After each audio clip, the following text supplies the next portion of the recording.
اگر اللہ کی نافرمانی انسان سے ہو جائے نا، اس کی تلافی ہو جاتی ہے توبہ کے ذریعے. فطرت سے بغاوت کرو گے وہ فطرت معاف نہیں کرتی. فطرت نام اللہ ہی کا ہے، یعنی اللہ ہی نے فطرت بنائی ہے، لیکن اللہ نے فطرت کو ایسا بنایا ہے کہ اس کی بغاوت کرو گے میں معاف کروں گا. فطرت معاف بولتے کیوں نہیں بھائی؟ بہت خاندانی بات کر رہا ہوں، اللہ کرے کھوپڑی میں اتر جائے، اللہ کرے مجھے سمجھ میں آ جائے. سب سے پہلے تو مثال کے طور پر اللہ نے آپ کو حکم دیا یہ نہیں کرو، کوئی بھی حکم دے دیا، رشوت نہیں لو. آپ نے اللہ سے بغاوت کی، رشوت لے لی. کسی مفتی عالم کے پاس جاؤ گے، بھائی مجھ سے گناہ ہو گیا میں کیا کروں، وہ اس کی تلافی کا طریقہ بتائے گا. یار جس سے لیے اس کو واپس کر دو، وہ نہیں مل رہا تو اس کی طرف سے صدقہ کر لو، خود غریب ہو تو خود رکھ لو، پھر توبہ کر لو آئندہ نہیں لوں گا. اللہ کی طرف سے گارنٹی ہے جو تم سے غلطی ہوئی تھی اللہ کیا کر دے گا؟ معاف. بشرطے کہ یہ نہ ہو کہ یہ نیت نہ ہو کہ چلو وہ والی تو لے لی تھی بہت اچھا ہو گیا، ٹھیک ہے نا بھائی، ندامت بھی ہو کہ میں نے غلط کیا، بد نظری ہو گئی، کچھ بھی ہو گیا، قتل بھی ہو گیا، اس کی بھی تلافی ہے اسلام میں. جان جان کر یہ سوچ کے قتل کرنا کہ میں توبہ کر لوں گا، یہ تو ٹھیک نہیں ہے. ایک مثال ہے، کسی سے ہو گیا بھی توبہ کا دروازہ کھلا ہے، اس کا بھی حل ہے. لیکن فطرت سے جب بغاوت کرتا ہے نا انسان، یہ دینداروں کی بات کر رہا ہوں، ایک بڑا معاشرے میں فالٹ آ گیا ہے، وہ فطرت سے بغاوت پہ اتر آتے ہیں. فطرت اور نیچر سے جب لڑو گے نا تو اللہ نے نیچر کو ایسا بنایا ہے کہ نیچر معاف بولتے کیوں نہیں بھائی؟ نہیں کرتی، وہ نہیں معاف کرتی. مثال کے طور پر آپ نے حرام کھا لیا. کیا کھا لیا آپ نے؟ چوری، کسی کے مرغی رکھی ہوئی تھی یا مرغی گھوم رہی تھی، چوری کر کے بسم اللہ اللہ اکبر پڑھ کے ذبح کیا، آپ نے کھا لی. حرام کھا لیا نا آپ نے. مرغی کھانا کیا ہے؟ حرام ہے نا. چوری کی مرغی ویسے تو حلال ہے، حرام کھا لیا، اس کی تلافی ہو جائے گی، ٹھیک ہے نا. اللہ نہ کرے خنزیر کھا لیا کسی نے، اس کی تلافی ہو جائے گی. بھائی توبہ استغفار کرو، اب کھا لیا تو آئندہ نہ کھاؤ، گڑ گڑاؤ، جتنا بڑا گناہ ہوگا اتنا زیادہ گڑ گڑاؤ. لیکن آپ نے زہر پی لیا، یہ جو زہر آپ نے پیا ہے نا، اور پیا بھی جان کے نہیں ہے، آپ سمجھے کہ اس بوتل میں زمزم رکھا ہوا ہے، حالانکہ کیا رکھا ہوا تھا؟ زہر. پہلا گناہ جان کر کیا، توبہ سے تلافی ہوگی. دوسرا گناہ بھی نہیں ہے، کیا بھی بھولے سے، غلطی سے، لیکن وہ زہر ہے، اس کی تلافی نہیں ہوگی، کیونکہ اللہ کی نافرمانی نہیں ہے. یہ کس کی بغاوت ہو رہی ہے؟ فطرت کی.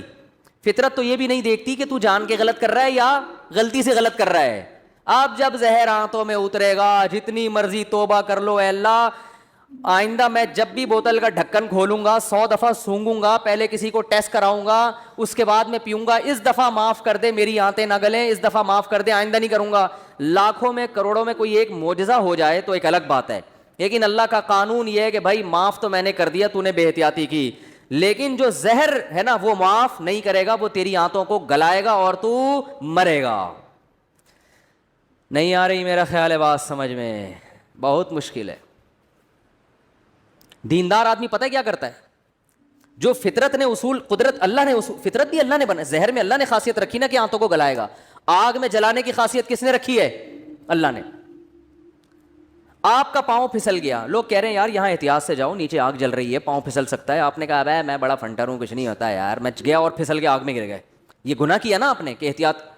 اب آگ میں جیسے ہی گرے آپ نے اللہ سے معافی مانگی، اللہ مجھے معاف کر دے، میں نے بے احتیاطی کی. بے احتیاطی بھی ایک جرم ہے، اللہ فوراً کیا کر دے گا؟ معاف. کہ بھائی میرا بندہ توبہ کر رہا ہے، معاف. اللہ مجھے معاف کر کے آگ سے نکال لے اب، کیونکہ میں غلطی سے گرا ہوں، تو معاف. اللہ کیا کہے گا؟ ونس اپون اے ٹائم، ایک دفعہ ایسا ہوا تھا، ابراہیم آگ میں گئے تھے، میں نے بچا لیا تھا. بس یہ ابراہیم کے ساتھ ایسا ہوا، اور ہو سکتا ہے 2-4 اور ایسے واقعات ہو گئے ہوں. قانون یہ ہے کہ آپ کا گناہ تو میں نے معاف کر دیا، مگر جس غلطی کی وجہ سے آپ آگ میں سلپ ہوئے ہو، آگ کو میں نے پرمیشن نہیں دی کہ وہ تجھے معاف کر دے. اس کا کام ہے جلانا، وہ جلا کے چھوڑے گی. بات آ رہی ہے سمجھ میں؟ آج ہمارے ہاں بہت سے مسلمان اللہ کی تو نافرمانی کر ہی رہے ہیں، لیکن ساتھ ساتھ فطرت سے بھی لڑ رہے ہیں. دیکھو انگریز کوشش کرتا ہے نیچر سے نہ لڑے. کیا مطلب؟ کامیابی کے جو دنیاوی اسباب ہے نا وہ اختیار کرتا ہے، وہ تبھی کامیابی، جو دنیا کے لحاظ سے جس کو وہ کامیابی سمجھتے ہیں وہ کامیاب ہوتے چلے جا رہے ہیں. کیونکہ اللہ کا قانون ہے کہ بھائی کوئی کافر بھی اگر اسباب اختیار کرے گا نا، جس چیز کا جو سبب میں نے رکھا ہے. دیکھو اس کی ایک مثال دیتا ہوں. آپ بے احتیاطی کر رہے ہو، آپ بھی آگ میں گر گئے اور کافر بھی گر گیا بے احتیاطی سے، تو آگ یہ نہیں دیکھے گی کہ یہ چونکہ کلمہ پڑھنے والا ہے اس کو بچا لو، وہ کافر ہے اس کو کیا کر دو؟ جلا لو. یہ آگ یہ نہیں دیکھے گی. اسی طرح آپ مسلمان تھے, آپ نے بے احتیاطی کی اور کافر نے اس راستے کو اختیار نہیں کیا, تو اب آگ یہ نہیں دیکھے گی کہ وہ کافر ہے تو احتیاط کر رہا ہے پھر بھی جلاؤ اس کو, نہ نہ نہ نہ, بلکہ آگ اس تک نہیں پہنچے گی, آگ وہ بچ جائے گا. دنیا کی آگ کی بات کر رہا ہوں. تو دنیا میں اللہ تعالیٰ نے کامیابی اور ناکامی کو کس کے ساتھ جوڑ دیا ہے؟ اسباب کے ساتھ. جو جس چیز کا سبب ہے نا, وہاں تک پہنچنے کے لیے وہ سبب آپ کو اختیار کرنا پڑے گا. اس سبب کو اختیار کیے بغیر وظیفے, دعائیں اور آشیرواد لے لینا, کسی سے جا کے سر پہ ہاتھ پھیر دیں گے حضرت جی تو میری شادی ہو جائے گی, نہیں ہوگی شادی آپ کی. کیونکہ سب سے بڑا مسئلہ آج کل یہی بنا ہوا ہے نا, تو اس لیے مثال ذہن میں آ جاتی ہے. آج ایک صاحب آئے میرے پاس ملنے کے لیے, مفتی صاحب میں 40 سال کا ہو گیا, میری شادی نہیں ہو رہی. میں نے کہا کیوں نہیں ہو رہی؟ کہہ رہے ہیں یار میں پتہ نہیں, میرا مائنڈ ہی اس کے لیے تیار نہیں ہوتا, تو میرے لیے دعا کر دیں کہ میری شادی ہو جائے. میں نے کہا تو کر ہی نہیں رہی, کر ہی نہیں رہا, تو میں یہ دعا کر دیتا ہوں آپ کا مائنڈ بن جائے. تو میں نے کہا بنانے کی کوشش کرو گے تو بنے گا نا. تو بہت بڑا مسئلہ ہمارے ساتھ یہ ہے کہ صحت کے معاملے میں بھی, پڑھائی کے معاملے میں بھی, اور بزنس کے معاملات میں بھی, دین کے معاملات میں بھی. دین میں بھی تو یہ ہے نا کہ جنت کے اسباب اختیار کرو گے تو کہاں جاؤ گے؟ جنت میں. تو اس میں بھی جنت کے اسباب بھی اختیار کرنے کے لیے تیار بولو نہیں ہے. جنت کے اسباب ہے گناہ چھوڑو, گناہ نہیں چھوڑتے. اور پتہ نہیں ایران توران کیا کچھ کر لیں گے, وظیفے پڑھ لیں گے, 5 لاکھ دفعہ آیت الکریمہ پڑھ لی, فلاں نے پڑھ لی, یہ کر لیا, وہ کر لیا, اور فلاں کو کھانا کھلا دیا. بھائی جنت میں جانے کا سب سے پہلا سبب کیا ہے؟ کہ جس چیز کو اللہ نے حرام کہہ دیا اس سے آپ کو بچنا ہے. گناہ چھوڑنا ضروری ہے. اپنے عقیدے کو توحید کے بغیر جنت میں نہیں جا سکتے. کتنے اچھے بن جاؤ, شرک پر اگر ہے. دیکھو جیسے دنیا کا کے اسباب ہوتے ہیں نا, کہ جب تک محنت نہیں کرو گے, صحت کی کوشش نہیں کرو گے تو صحت بنتی نہیں ہے. یہ تھوڑی کہ اٹرم پٹرم جو مرضی کھاتے رہو اور آپ پھر بھی صحت مند, ایسا نہیں ہوتا. یہ جو لوگ کہتے ہیں نا فلاں سب کچھ کھا جاتا ہے پھر بھی ٹھیک ہے, ایسا نہیں ہے. ایک وقت اس کو بھی بریک لگانی پڑتی ہے, اس کو روکنا پڑتا ہے اپنے آپ کو. اور جو پھر بھی کچھ نہیں ہو رہا ہے اس کا مطلب ایک ہی دفعہ میں ہونے والا ہے, اس کو ایک ہی دفعہ میں پھٹ جائے گا بیٹھا بیٹھا. کیونکہ جو کچھ ہوتا رہے نا تو انسان پھر بھی تھوڑا سا احتیاط سے چلتا ہے. اس کا مطلب ایک ہی دفعہ میں اس کا کچھ ہونے والا ہے, ٹائٹ طریقے سے دھماکے کے ساتھ پھٹے گا. گرنیڈ ایک ہی دفعہ پھٹتا ہے, اور کلاشن کوف سے گولیاں مسلسل چلتی رہتی ہیں, ٹھیک ہے نا. گرنیڈ کیا ہوتا ہے؟ ایک ہی دفعہ پھٹتا ہے, بس وہ دوبارہ چلنے کے قابل نہیں رہتا. تو آخرت میں جانے کا سبب بھی ہے, تو وہ سبب اختیار کیے بغیر ہم انگریز کو کہتے ہیں نا دنیا میں کامیاب ہے مگر آخرت میں نہیں ہے. کیوں نہیں بھائی؟ تم آخرت کا سبب اختیار کرتے ہی نہیں ہو. آخرت میں جانے کے اسباب کیا ہیں؟ عقیدہ توحید ہے, رسالت ہے. پھر جو اللہ نے جس کو حلال کیا اس کو حلال سمجھو, جس کو حرام کہا اس کو حرام سمجھو. پھر لوگ ہم سے لڑتے ہیں کہ یہ سائنسدان کیوں جنت میں نہیں جائیں گے, انہوں نے تو اتنے نیک کام کیے. اور بھائی جنت میں جانے کے لیے تھوڑی کیے انہوں نے, دنیا کے لیے کیے ہیں. تو دنیا آج ان لوگوں کو بڑے اچھے القاب سے یاد رکھتی ہے, یار اس نے بلب ایجاد کیا. اب بلب کے رشتہ داروں کو گالیاں دینا الگ بات ہے, لیکن بلب بنانے والے کو گالیاں کوئی بھی نہیں دیتا. پاکستانی قوم بلب کے رشتہ داروں کو گالیاں دیتی ہے, لیکن بلب بنانے والے کو الحمدللہ گالیاں نہیں دیتی, اور دینا بھی نہیں چاہیے گالیاں. بھائی اس نے ہم پر احسان کیا, بلب بنایا, تو احسان کا بدلہ اس کو دنیا میں مل گیا. اس نے کون سا صدقہ جاریہ کے لیے آخرت کے لیے بنایا تھا؟ تو جو دنیا میں کر رہے ہیں دنیا کے لیے کر رہے ہیں, آخرت میں کوئی حصہ نہیں. اللہ نے بتا دیا تم نے آخرت کے لیے کیا ہی نہیں ہے, کیونکہ تمہارا تو آخرت پر ایمان ہی نہیں ہے. تو اس لیے بات خوب یاد رکھو, صحت کا مسئلہ ہو, گھر میں بچوں کی تربیت کا مسئلہ ہو, پیسے کمانے کا مسئلہ ہو, صحیح ہے نا, جب تک محنت نہیں کرو گے, قانون اللہ کا یہ ہے کہ ککھ بھی ہاتھ میں نہیں آئے گا, ککھ بھی نہیں آئے گا. کل رات میں مثالیں اس لیے دیتا ہوں تھوڑی سی عبرت کے لیے. کل ہماری ایک جگہ دعوت تھی, بہت ہی اچھے لوگ تھے, وہ دعوت ٹھکرائی نہیں جا سکتی تھی. کھانا کھایا ہم نے 11 بجے رات, اور وہ انہوں نے اتنا کچھ بنایا ہوا تھا, وہ بھی باقاعدہ آرڈر پہ کھایا ہم نے. ابھی میں کیا بس وہ سن بھی رہے ہوں گے نا بیان. کھایا, اب 11 بجے جب آپ کھا کے سو گئے تو آپ کی صحت ٹھیک ہو سکتی ہے؟ پھر آپ کہو چونکہ میں مفتی صاحب ہوں اور لوگ کہتے ہیں عالم ہے, لوگوں کے خیال میں کوئی نیک آدمی ہے. اصل تو اللہ ہی جانتا ہے کون نیک ہے, کون بزرگ ہے, کون عالم ہے, لیکن لوگوں کا ایک اچھا گمان اگر فرض کر لیں تو چونکہ ہم نے 11 بجے کوفتے کھائے ہیں, کوفتے بنائے ہوئے تھے بڑے خاندانی قسم کے, پھوڑ دیے ہم نے, طبیعت سے پھوڑے. اچھا وہ تو میں ان سے کہہ رہا تھا کہ مولانا طارق جمیل صاحب تو رات کو کھانا کھاتے ہی نہیں ہے نا. رات کو کھانا حضرت مولانا تاجم صاحب نہیں کھاتے، وہ اتنے دو چار نوالے بس، جتنا بھی رکھا وہ نہیں کھاتے، صحت کا خیال کرتے ہیں. تو میں نے کہا یار اتنا تپڑ مجھ میں نہیں ہے، اتنا اچھا اچھا کھانا رکھا ہوا ہے اور میں کھاؤں نہیں. تو وہ کہنے لگے، میں نے کہا ہم نے اس کا ایک آلٹرنیٹ تلاش کیا ہوا ہے، کھائیں گے طبیعت سے. تو ہم نے پھوڑا. اب جب پھوڑا ہے تو ظاہر ہے پھر اس پھوڑے ہوئے کو نکالنا بھی تو ہے نا کہیں. تو اس کا حل پھر ہم، میرے ساتھ ایک ہمارے دوست تھے، وہ کافی وزنی ہے. میں نے کہا بیٹا اب میں تو نہیں سو سکتا ایسے، میں تو نہیں سو سکتا، یہ تو خودکشی ہے. تو میں نے کہا جب تک یہ جتنی کیلوریز جمع ہوئی ہیں نا یہ برن نہیں ہوں گی نا میں نہیں سوؤں گا. انہوں نے کہا کیسے برن کرنا؟ میں نے کہا پیدل نکلو. تو ہم پھر نکل لیے پیدل، ٹھیک ٹھاک واک کی. پھر ہمارے ایک دوست کا جم ہے یہاں چلا گیا، پھر وہ جو مشین ہوتی ہے نا بھاگنے والی اس پہ بھاگا. میں نے دیکھا میں نے اس سے پوچھا یار آدھا کلو کڑھائی میں کتنی کیلوریز، میں نے آدھا کلو کڑھائی نہیں کھائی لیکن اس سے ویسے ہی پوچھا ہے کتنی کیلوریز ہوتی ہیں. اس نے کہا کہ پتہ نہیں 100 ہوتی ہیں. تو میں نے کہا جب تک 100 یہاں وہ مشین میں لکھا ہوا تھا نا اتنا اس پہ میں چلا ہوں اور تیز تیز واک کی ہے کہ جب وہ آئے نا کہ 100 کیلوریز آپ کی برن ہو گئی ہیں پھر ہم مشین سے اترے. ہم نے کہا اب ہمارے لیے سونا کیا ہو گیا ہے؟ بولو نا بھائی، حلال. یہ اتنے نیک ہم بھی نہیں ہیں کہ اتنا صحت کا خیال رکھیں. ونس اپون اے ٹائم ایک واقعہ اچھا آ گیا، ہم نے کہا پارسل کر دو. یہ کرنا پڑے گا آپ کے باپ کو بھی، ورنہ توند نکلے گی، ورنہ عجیب سے ہو جاؤ گے. زندگی ایسی بہاریں اور خوشیاں کیا ہو جائیں گی، ختم. وہ کڑھائیاں جو آپ کوفتے جو کھا رہے ہو نا آہستہ آہستہ جا کے مختلف جگہوں پہ سے نکلنا شروع ہوں گے. کبھی کوفتہ یہاں سے نکلے گا، ڈاکٹر کہیں گے ان کی رسولی نکل آئی. وہ رسولی نہیں ہے، وہ جو کوفتے آپ نے کھائے ہیں ان میں صرف ایک کوفتہ نکلا ہے ابھی تو باقی کیا ہے، باقی ہیں. تو مختلف، ابھی تو تھوڑے دنوں میں آپ خود کوفتہ بن جاؤ گے. اور پھر کیا کرتے ہیں، صحت ٹھیک نہیں ہے، گھٹنوں میں درد، یورک ایسڈ بڑھا ہوا ہے، یہ ہوا ہوا ہے. پھر آتے ہیں کہ جی وہ مفتی صاحب کوئی وظیفہ بتا دیں کہ فلانے بزرگ کے پاس چلے جاؤں. پھر وہ فلانے آستانے پہ ایک بڑے اولیاء اللہ بیٹھتے ہیں، آدمی ہے کہ لیکن اولیاء اللہ. اولیاء تو ولی کی جمع ہے بھائی، ولی اللہ ہوتا ہے اس کو لوگ کیا کہتے ہیں، اولیاء اللہ بیٹھتے ہیں. اولیاء اللہ تو بہت سارے ہول سیل کے حساب سے کہہ رہے ہیں. وہ فلانے آستانے میں ایک اولیاء اللہ بیٹھتے ہیں، وہ ایسا دم کرتے ہیں بھائی، ان کے پاس جاؤ ایسا تعویذ ہے. ابے تو کھا کیا رہا ہے، تو کمبخت، تو تعویذوں میں نہائے گا بھی نہ کک بھی نہیں ہوگا. اللہ کا قانون ہے بھائی، قانون ہے کہ جتنا کھا رہے ہو نا اس کا وہ یوٹیلائز ہوگی تو صحت صحیح رہے گی. نہیں ہو رہا تو پھٹ جاؤ گے دھماکے کے ساتھ. بچوں میں تو چلو گروتھ ہو رہی ہوتی ہے نا، اب 40 سال میں گروتھ تھوڑی ہوگی آپ کی. اب تو فیٹ بڑھے گا، اب تو پھوڑے نکلیں گے، وہ کوفتے نکلیں گے مختلف جگہوں سے، آپ کے کولیسٹرول بڑھے گا 10. پھر بھی اگر مر جائے آدمی تو پھر اللہ نے مار دیا. اونٹ پہ بیٹھے ہوئے آدمی کو بھی کتا کاٹ لیتا ہے جب انسان کی لکھی ہوئی ہوتی ہے.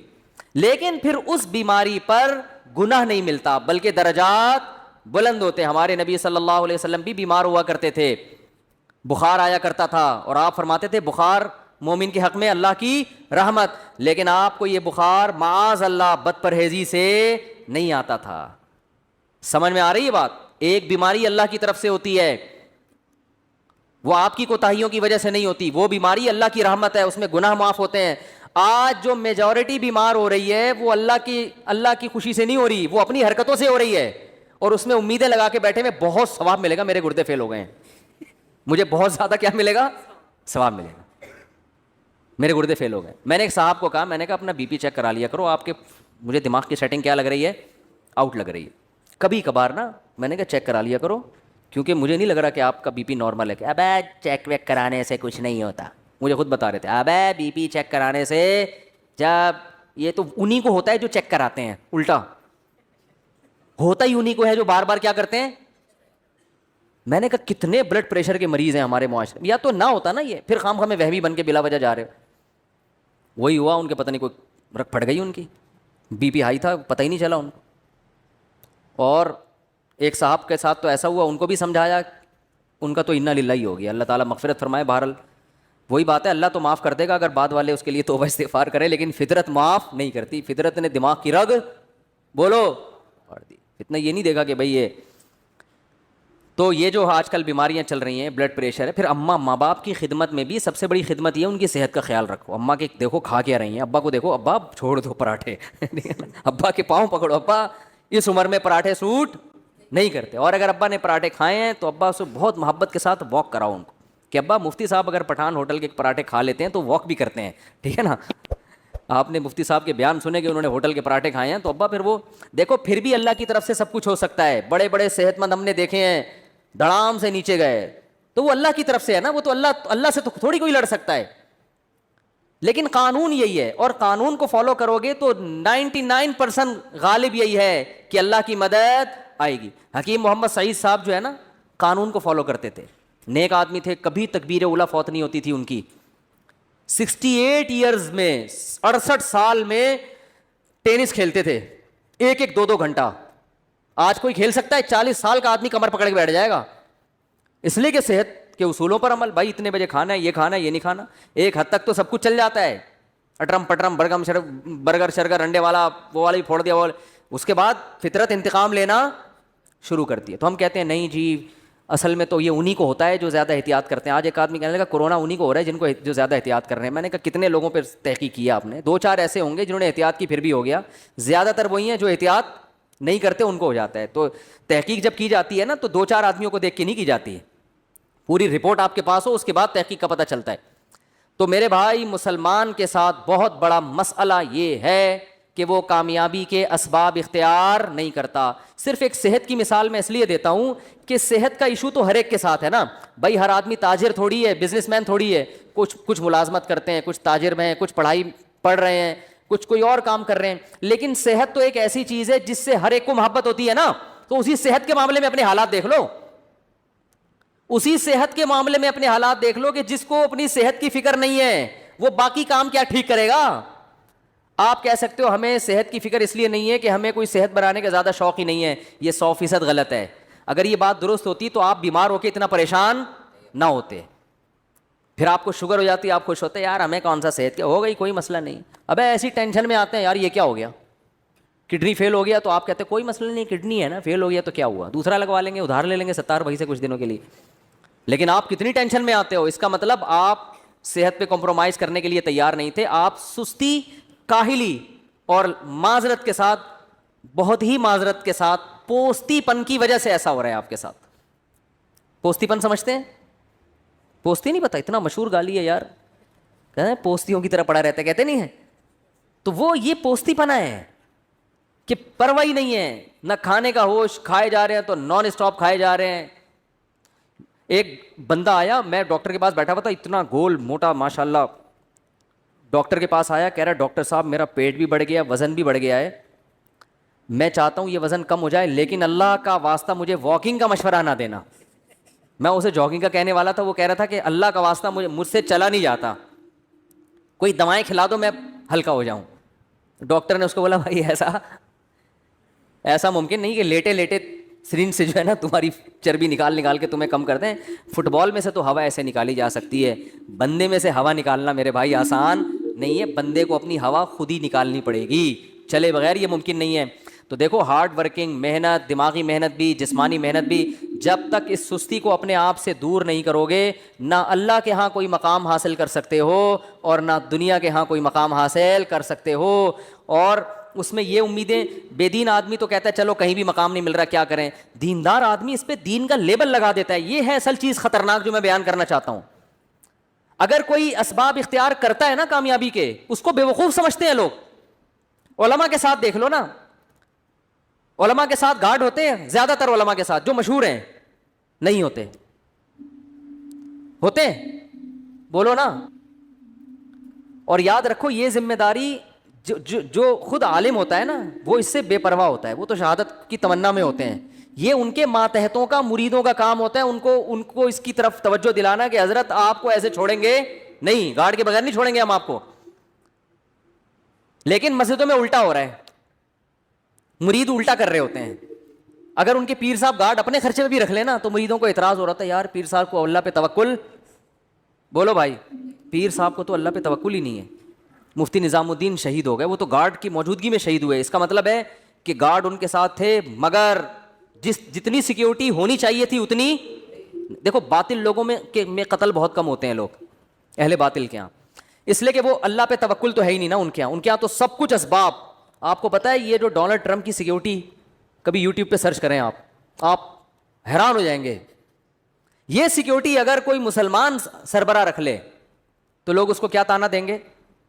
اللہ پہ توکل نہیں ہے. حالانکہ یہ تانا یہاں بنتا ہے ہی نہیں.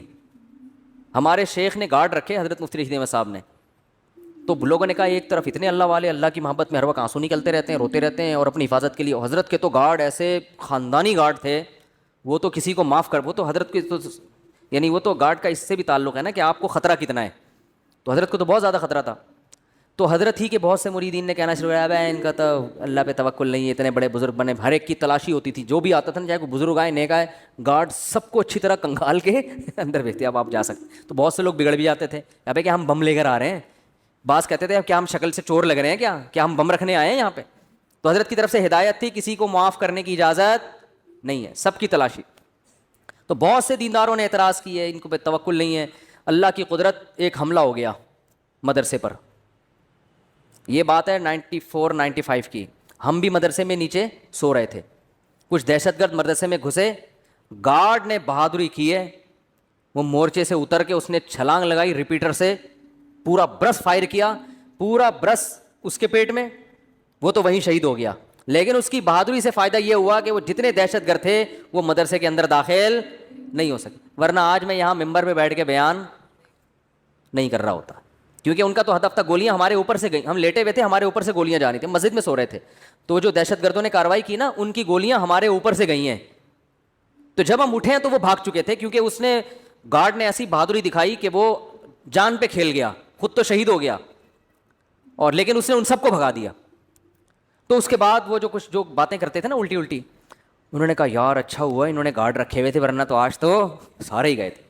تو حضرت کو اتنا غصہ آیا, حضرت نے فرمایا غنیمت ہے, سمجھ میں آ گیا, ایک بندے کو شہید کروا کے بات سمجھ میں آ گئی, لیکن شکر ہے.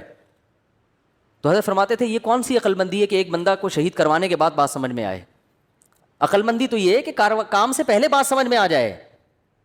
پھر حضرت فرمایا, حضرت مولانا یوسف دھیانوی شہید رحمۃ اللہ علیہ, اتنے بڑے بزرگ, اتنے بڑے عالم, ان کی محنتیں ہوتی ہیں, پوری جوانی علم حاصل کیا ہوتا ہے, اتنی یہ ایسی شخصیتیں غیروں کے پاس ہوتی نا, تو آپ دیکھو وہ کتنی قدر کرتے ہیں ان کی. گورا اپنے سائنسدانوں کی کتنی قدر کرتا ہے. گورے کو پتا ہو کہ یہ ہمارا قیمتی سرمایہ ہے. اچھا مجھے ایک بات بتاؤ, آرمی کا کوئی بہت بڑا آفیسر ایسے ہی سول ڈریس میں ایسے ہی گھوم رہا ہو اور کوئی گارڈ وارڈ نہ ہو, آرمی چھوڑے گی اس کو؟ آرمی بولے گی بھائی تم پہ خرچہ ہوا ہے, تم اگر شہید ہو گئے نا تم تو جنت میں جاؤ گے, ہماری ایسی کی تیسی ہو جائے گی, ہم نے ٹریننگ کی ہے, لاکھوں روپے خرچ کیے ہیں. ایک آرمی کے آفیسر آئے تھے ملنے کے لیے, وہ پتہ نہیں ایس ایس جی کمانڈو تھے کیا تھے. تو ہمارے دوست نے مجھے بھی انوائٹ کر لیا, اس نے ان کی دعوت کی تھی, مجھے بھی انوائٹ کیا. تو وہ پائے وائے تھے, وہ نہیں کھا رہے تھے, کوئی پائے تھے یا کیا, کوئی ایسی خوراک تھی جو فل آف کولیسٹرول ہوتی ہے, تو وہ نہیں کھا رہے تھے. تو ہمارے دوست نے ان سے پوچھا آپ کی, انہوں نے کہا یار ہماری ٹریننگ پہ صحت پہ اتنے لاکھوں روپے خرچ ہوئے ہیں, میں پائے کھا کے حکومت کا وہ پیسہ ضائع نہیں کرنا چاہتا. میں کھانے پینے میں احتیاط, یا تو پہلے کھانا کھا چکے تھے, ڈبل کھانا تھا, کیا تھا, مجھے تو واقعے کا اصل مغز یاد رہ جاتا ہے, پوری تفصیل یاد نہیں رہتی. تو میں نے کہا بندہ خاندانی ہے. بندہ کیا ہے؟ حکومت کے پیسے سب نہیں ہے, خاندانی ہر طرح کے لوگ ہوتے ہیں, فوج میں بھی ہر جگہ, تو کھا بھی رہے ہوتے ہیں کہ آ جاؤ, حکومت کا پیسہ ہے نا, پھر تو ڈبل کھانا ہے. ٹھیک ہے نا. اچھے بھی ہوتے ہیں, ہر طرح ہر طبقے میں اچھے برے سب طرح کے لوگ ہوتے ہیں. تو وہ بڑے خاندانی تھے, بریگیڈیئر کے رینک کے آدمی تھے, انہوں نے کہا میں نہیں کھاؤں گا, اتنا خرچہ تھی, بڑی ٹائٹ خاندانی قسم کی فٹنس. تو یہ انسان کے عقل مند ہونے کی علامت ہوتی ہے, کوئی سیکیورٹی کا انتظام نہیں. تو یہ ہمارے دینداروں میں ایک بہت بڑا فالٹ ہے, وہ اس کو توکل سمجھتے ہیں, حالانکہ یہ توکل نہیں ہے. قرآن نے کیوں کہا ادوا لہم ما استطعتم من قوہ, قوت اختیار کرو, الا ان القوۃ الرمی, آپ نے فرمایا قوت سے مراد تیر اندازی ہے, تیر اندازی سیکھو. تو خلافت عثمانیہ جو قائم ہوئی ہے, محمد بن فاتح نے دنیا کی سب سے بڑی توپ بنوائی اپنے سائنسدانوں سے, اس کے بعد اس قلعے پہ حملہ کیا. اس کو پتا تھا یہ غلیلوں سے فتح ہونے والا نہیں ہے, نہیں ٹوٹیں گی. بہت دنیا کی سب سے بڑی توپ اس وقت کی بنائی تھی اس نے کہا اس کے بعد حملہ ہوگا تو ہٹو بچوں ہوگا کام. تو یہ اسباب کے ساتھ اللہ نے دنیا کو جوڑ دیا ہے. ہاں مسلمان اسباب اختیار کرتا ہے, نظر اسباب پہ نہیں رکھتا. اسے وہ بہاری بھائی کا مقولہ ہر وقت یاد رہتا ہے کہ اگر انسان کی شامت آتی ہے تو اونٹ پہ بیٹھے ہوئے آدمی کو بھی کتا کاٹ لیتا. ہمارے ایک دوست بہاری تھے, باتیں بڑی کرتے تھے, تو وہ کہتے تھے کہ دیکھو جب انسان کی شامت آتی ہے تو اونٹ پہ بیٹھے ہوئے آدمی کو بھی کتا, حالانکہ کتے کے لیے وہاں جانا آسان کام نہیں ہے, کنوینس کا مسئلہ ہے بھائی, اس کو تو پوری رینٹ پہ گاڑی لینی پڑے گی. تو جب موت آتی ہے تو کتا کاٹ لیتا ہے. تو جب آنی ہوتی ہے میرے بھائی تو پھر تو 20 گارڈ بھی ہوں, گارڈ ہی دشمن بن کے مار دیتا ہے. جب آنی ہوتی ہے تو آپ صحت کا جتنا مرضی خیال کرو, ایک چھوٹا سا وائرس آپ کی ناک میں داخل ہو کر آپ کی ایسی کی تیسی کر دیتا ہے. ایک کینسر کے اسپیشلسٹ تھے, انہوں نے بتایا کہ بعض دفعہ ایک ایسے آدمی کو کینسر ہوتا ہے جس کے کینسر ہونے کا دور دور کا امکان نہیں ہوتا, میڈیکل سائنس حیران ہوتی ہے اس آدمی کو کینسر ہو کیسے گیا. تو اللہ سے تو نہیں لڑ سکتے, لیکن عام طور پہ ایسا ہوتا نہیں ہے. عام طور پر قانون یہی ہے کہ جو حفاظت کرے گا اس کی حفاظت ہوگی, جو صحت کا خیال کرے گا اس کی صحت ٹھیک رہے گی, جو پیسہ کمانے کے لیے محنت کرے گا اللہ اس کو پیسہ دے گا, جو پڑھائی پہ محنت کرے گا آگے نکلے گا. ایسے ایسے پاکستانی ہیں یو ایس اے یو کے میں جنہوں نے یہاں بلوچ ایک لڑکا بھی, اس کی معلومات مجھے ہوئی, میں انشاءاللہ پوری ڈیٹیل لے کے آپ کو اس کے بارے میں انشاءاللہ بتاؤں گا, کہ بلوچستان میں پیدا ہوا, اردو بھی نہیں آتی تھی. اس نے ایک عزم بنایا کہ یار میں نے یہاں تک پہنچنا ہے, اور آج امریکہ میں بیٹھا ہوا ہے. وہ امریکن گورنمنٹ اس کو بڑا پروٹوکول دے رہی ہے, اتنی ترقی کی اس نے. تو بیٹھے بیٹھے مکھنچوؤں کی طرح یہ والا وظیفہ پڑھ لو, وہ والا وظیفہ پڑھ لو, فلاں کے سر پہ ہاتھ رکھوا لو, استخارہ نکالو. استخارہ سب سے آخری حل مسلمان کے پاس کیا ہے؟ استخارہ نکالو. اگر استخارے میں یہ نکلا ہے تو اس کا مطلب تم اب A1 گریڈ سے پاس ہو جاؤ. استخارے میں یہ نکل آیا, گئے کام سے. خواب میں نیلا آ گیا, یہ ہو گیا, پیلا آ گیا, یہ ہو گیا, گلابی آ گیا, یہ ہو گیا. خوابوں کی دنیا سے ٹھیک ہے, خواب بھی نبوت کا ایک حصہ ہے, تو پہلے اپنی ذمہ داری پوری کر لو, پھر اچھا خواب آ جائے تو چلو اللہ کی طرف سے بھی تسلی مل رہی ہے. وہ ایک خاتون کا واقعہ میں سناتا ہوں نا, مجھے کہنے لگی میرے بھائی کا انتقال ہو گیا, مجھے خواب آیا کہ وہ اچھی حالت میں ہے. میں نے کہا چلے اللہ سے امید کی جا سکتی ہے. کہنے لگی بہت نیک تھا, اتنا نیک مفتی صاحب کیا بتاؤں. اچھا, میں نے کہا ماشاء اللہ. میں نے کہا نماز پڑھتے ہیں؟ نہیں, نماز تو کبھی نہیں پڑھی بیچارے نے. میں نے کہا پھر تو واقعی بہت نیک تھا. اور میں نے کہا یہ خواب پہ پھر بھروسہ نہ کریں, یہ اپنا تخیل بھی ہو سکتا ہے. بعض دفعہ آپ کے ذہن میں ایک شخص نیک ہوتا ہے تو وہ خوابوں میں اچھا ہی آ رہا ہوتا ہے. جس کو جس سے نفرت ہوتی ہے نا, خواب میں وہ چڑیل کی شکل میں آتا ہے. حقیقت ہے, کبھی ساس کو بہو خواب میں اچھی کنڈیشن میں نظر نہیں آئی ہوگی, اور کسی بہو کو آج تک ساس خواب میں سفید کپڑوں میں نظر نہیں آئی ہوگی. آپ تجزیہ کر کے دیکھ لیں, کوئی ایسی مارکیٹ میں بہو نہیں ملے گی جو کہے مجھے میری خواب میں میری ساس آئی اور سفید لباس میں خوشبو کے عطر میں ڈوبی ہوئی. کبھی ہوتا ہے؟ خواب ساس ہمیشہ نندے, ساس جٹھانیاں. میں جب پہلے فون سنا کرتا تھا ایسے فون بہت آتے تھے. خاتون نے کہا میری جٹھانی مجھے سانپ کی شکل میں نظر آئی ہے, اس خواب کی تعبیر بتا دیں. اب بیچاری جن لوگوں کو گھریلو ماحول نہیں پتہ ہوتا نا, جن علماء کو وہ تعبیریں بتاتے ہیں کہ تمہاری جٹھانی سے بچ کے رہو. مجھے پتہ ہوتا ہے اس کی جٹھانی بیچاری بے قصور ہے, اس کا قصور صرف یہ ہے کہ وہ اس کی جٹھانی ہے. اس جٹھانی ہونے کی جو سزا ہے اس کو مل رہی ہے. تو میں نے کہا محترمہ, جٹھانیاں خواب میں سانپوں کی شکل میں ہی آیا کرتی ہیں, ساسیں بھی, جٹھانیاں بھی, نندے بھی, یہ رشتے ہی ایسے ہیں. یہ سانپ بچھو کی طرح کیا کرتے ہیں؟ ڈستے ہیں. تو اس کو خواب کو اگنور کر دیں, آپ کی جٹھانی انشاءاللہ آپ کو کچھ بھی نہیں کرے گی, بے فکر رہیں آپ. وہ کہتی نہیں اس کی تعبیر, میں کہ تعبیر ہے ہی نہیں تو کہاں سے بتا دوں میں اس کی, بلا وجہ تعبیر, بلا وجہ. تو مسلمانوں کو خوابوں کی دنیا سے میرے بھائی استخاروں کی دنیا سے نکلنا پڑے گا. استخارہ جو سنت ہے وہ یہ نہیں ہے جو آپ کر رہے ہیں, وہ یہ ہے کہ کام پورا, ذمہ داری پوری کی, اسباب مکمل اختیار کیے, پھر اللہ کی مدد کو شامل کرنے کے لیے استخارہ کر لیا. اللہ جو بہتر ہے مقدر کر دے, کیونکہ ہوتا اللہ سے ہی ہے. ہمارا یہی ایمان ہے بھائی, ہماری محنتوں میں جان ڈالنے والا کون ہے؟ اللہ ہے. اور بچانے پر آئے گا تو آگ میں بھی بچا سکتا ہے, جیسے ابراہیم علیہ السلام کو بچایا اس نے. لیکن اس بیس پر ہم آگ میں چھلانگ لگانے کی ہمت نہیں کر سکتے کہ اللہ نے ابراہیم علیہ السلام کو بچا لیا تھا تو ہمیں بچا لے گا, یا اس بیس پر ہم بے احتیاطی کریں. اب دیکھو خواتین بے احتیاطی کرتی ہیں, جو گھروں میں مچھروں کے لیے وہ رکھتی ہیں نا, کوائل جلاتی ہیں. میں نے خود ایک گھر میں آگ لگتے ہوئے دیکھی ہے. گھر کا سربراہ منع کرتا تھا کہ یہ کوائل جو ہے نا دور رکھا کرو آگ. اس نے مجھے خود بتایا واقعہ, کہہ رہا میں اپنے گھر والوں کو منع کرتا تھا کہ بھائی یہ کوائل دور رکھا کرو, اس سے آگ لگ سکتی ہے, سردیوں کا مہینہ ہے, رضائی وہ کہہ رہے ہیں گھر والے ماں وہ بھائی اتنی دور رکھی ہوئی ہے, لحاف وہاں تک نہیں پہنچ سکتا, اس طرح کے. حالانکہ سوتے میں کچھ بھی ہو سکتا ہے, لحاف کھسک کے وہاں تک جا سکتا ہے. رسک کتنا بڑا ہے, اگر چلا گیا تو کیا ہوگا؟ نہیں جی, گھر میں آگ لگ گئی.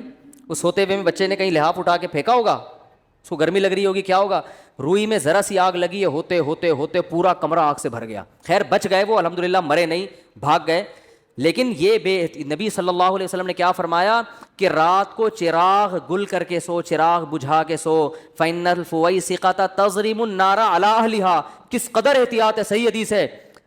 یہ نہیں فرمایا کہ بھئی وہ چراغ کی وہ بتی جل رہی ہوگی تو تمہارا لحاف کھسک کے وہاں تک جا سکتا ہے, نہ نہ نہ. فرمایا اس بات کا امکان ہے کوئی چوہا نکلے رات کو اور وہ چراغ کو کیا کر دے, گرا دے, اور اس سے آئل پھیل جائے گا نا, اس میں آگ پھیل جائے گی. اسے چوہے کا امکان کتنے فیصد ہوتا ہے گھر میں؟ 1% بھی امکان نہیں ہوتا, 0.001% ہوتا ہے. لیکن آپ صلی اللہ علیہ وسلم نے آگ سے بچنے کے لیے حکم دیا کہ رات کو آگ جلنے نہ دو, کیونکہ آپ سو رہے ہو, غفلت میں ہو, کچھ بھی ہو سکتا ہے بتائے بغیر. ارے بھائی کون آئے گا, گھر میں تالا ہے, کون بندہ آ کے آگ لگائے گا؟ فرمایا چوہا تو آ سکتا ہے نا, کسی کھڑکی سے کہیں سے بھی چوہا آیا وہ بجھا دے گا, وہ سوری گرا دے گا آگ کو. کتنے لوگ جنریٹر اسٹارٹ کرتے ہوئے مر چکے ہیں, دیکھا نہیں آپ نے؟ کتنے لوگ گیس کی وجہ سے مر چکے ہیں. کوئٹہ میں کیا ہوتا ہے, چاروں طرف سے کمرہ بند کیا, اب تو دوسرے چولہے آ گئے, تو وہ گیس کھلی رہ گئی اور صبح سب کا انا للہ, سارے مرے پڑے ہیں.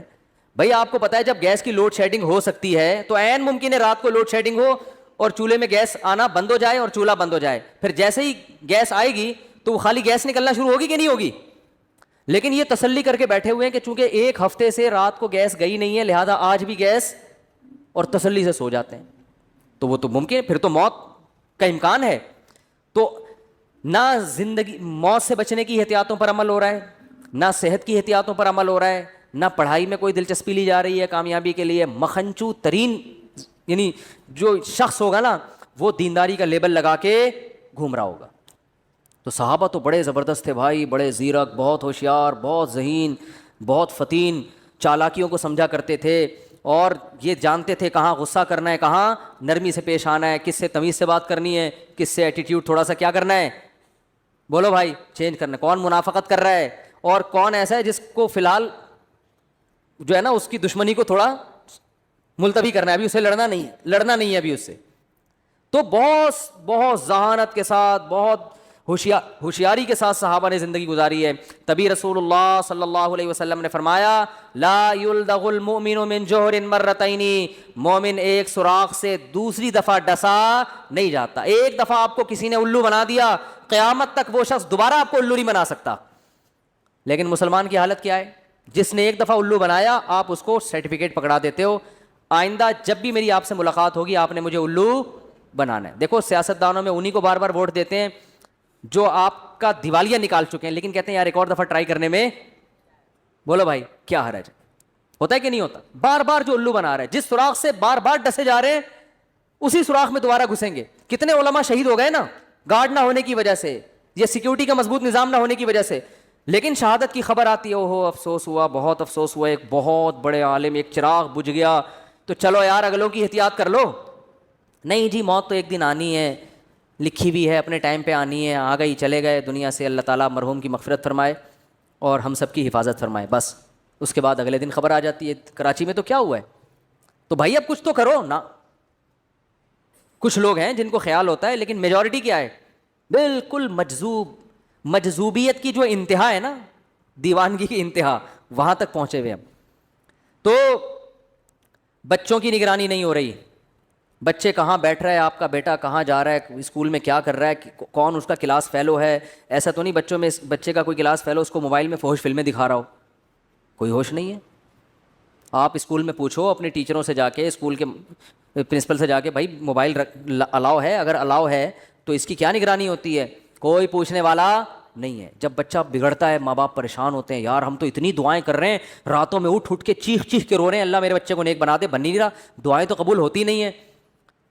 بھائی آپ نے کبھی صبح ناشتے میں یہ کیا کہ آج میں نے رو کے دعائیں کری ہیں, اللہ میرا کھانا کھائے بغیر ویسے ہی پیٹ بھر دے, پیٹ تو بھر ہی نہیں رہا, دعائیں تو قبول ہی نہیں ہو رہی. اللہ کہے گا کس نے منع کیا ہے, بھائی روٹی آٹا ڈال گوند کھا, کس نے پابندی لگائی ہے, تیرا پیٹ میں بھروں گا. تو بھائی بچے کی تربیت کا انتظام تو کر لو, پھر دعائیں بھی قبول ہوں گی, دعاؤں کی برکت سے اور پروازوں پر جائے گا انشاءاللہ. کچھ تھوڑی بہت کوتاہی رہ گئی ہوگی, اللہ اس کی تلافی کر دے گا.